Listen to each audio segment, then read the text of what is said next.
Thank you for having me here today. I'm honored to continue to support my constituents of the Point Douglas ward, voicing and advocating for their concerns as it relates to the Transit Master Plan.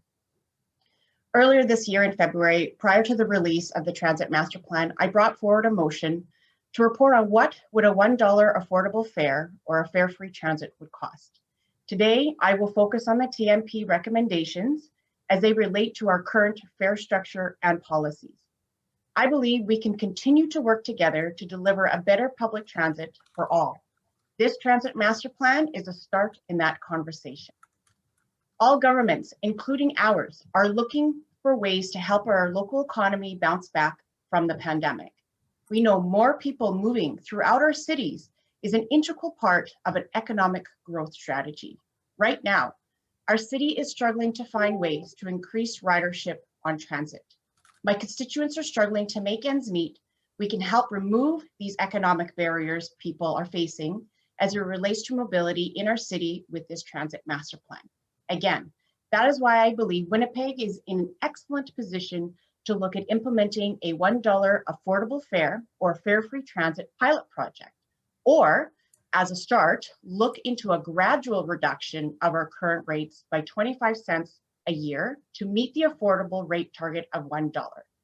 I'm here today to share again how affordable transit can work within this Transit Master Plan. The major point I would like integrated into this motion is the addition of a new recommendation directing the public service to start developing a report on a simplified fare structure system as set out in section 8.3, page 74 of the TMP. I've asked the committee clerk to distribute a copy of my amending motion for your consideration. So, how do affordable and free fares help our Transit Master Plan? We could remove economic barriers, provide equity for all to move around our city. Affordable and easy to access fares for Winnipeggers who are currently either experiencing poverty, have lost their jobs, or have been laid off due to the pandemic should be one of the priorities of our Transit Master Plan. Affordable public transit provides economic relief by removing the burden of transit costs to get to work, school, and even grocery shopping. As of right now, mobility is a privilege in our society. Not everyone is able to afford a one-way $3.05 bus fare. Data indicates that there are economic benefits to these types of incentive programs, particularly for our lower income population. They're not keeping that fare money in stocks or savings, they're spending it within their local economy, at small businesses and towards better housing. When we support mobility within our city, people who struggle to even look for work will have the ability to get across the city for job interviews or a volunteer shift. While social assistance, education, and job programs are often the responsibility of other levels of government, this is something we can do to support people in our city experiencing poverty, or have lost their job, or been laid off due to the pandemic. The further subsidization of fares essentially places public transit in the same category as other public service investments, such as police, firefighters, schools, libraries, and most community parks and playgrounds. Although these services are paid for with taxes, people usually don't pay a service fee to use them. These services are funded collectively by taxpayers and collectively are investments in our society, and we all reap the benefits.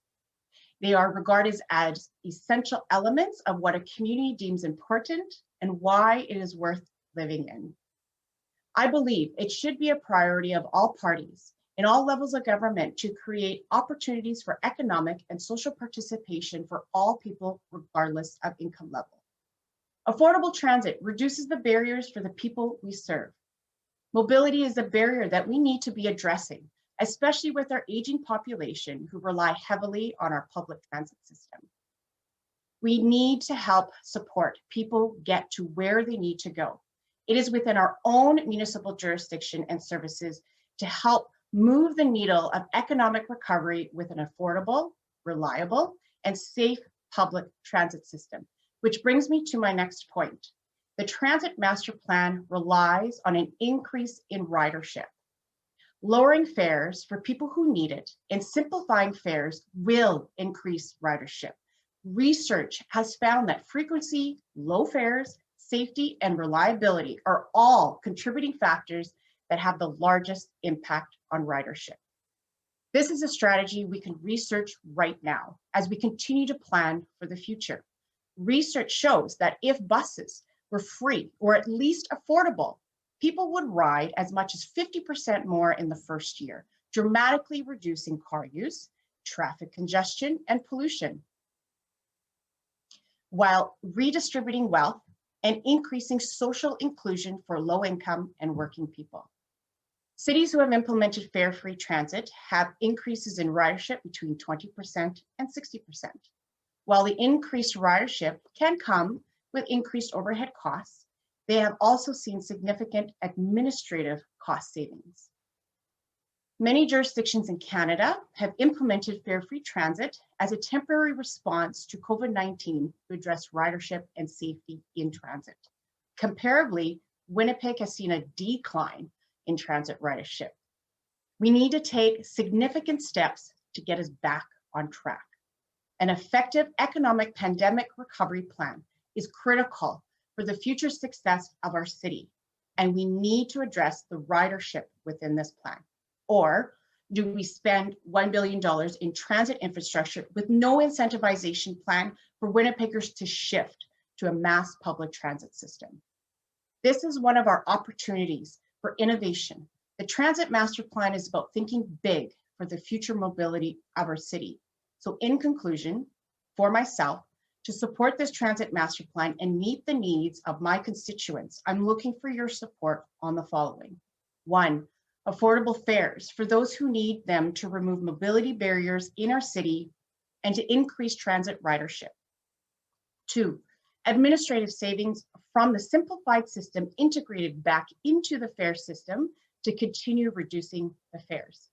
3, inclusivity, equity, and access for all Winnipeggers who are able to pay at the fare box by not further limiting it.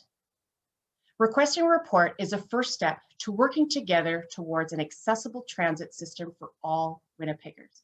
We've identified some challenges, and I welcome the future findings of the public administration on this proposed system.